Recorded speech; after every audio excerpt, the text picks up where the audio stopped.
Hi guys! Welcome back to my channel. Today's video ay magluluto tayo ng pulutan pero pwede rin pang ulam na recipe.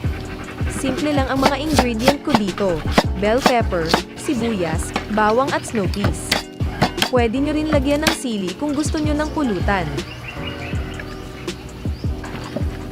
Gumamit ako dito ng karne ng baboy na may kunting taba at atay ng manok.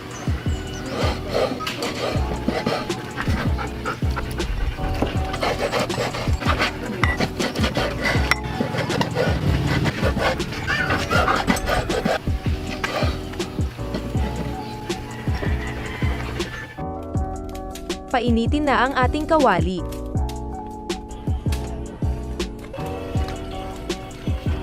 Sa pagluto ko dito ay inuna ko muna ang taba ng baboy hanggang sa magmantika.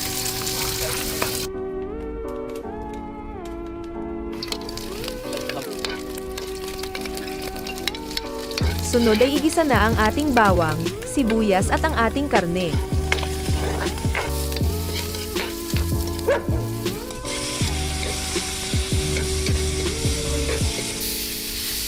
Lagyan ng paminta, toyo at suka, takpan hanggang sa maluto ang karne natin.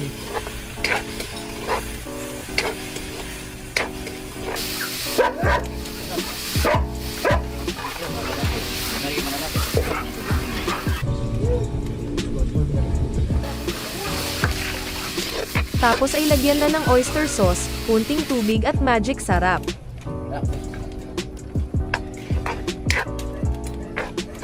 Isunod na rin ang atay ng manok, bell pepper at ang pineapple tidbits at halu-haluin.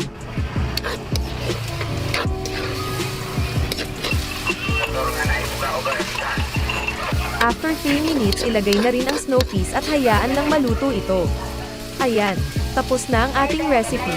Hindi ko alam anong pangalan nito basta masarap lang to at gusto kong i-try nyo. Salamat sa panonood guys. Don't forget to subscribe for more videos.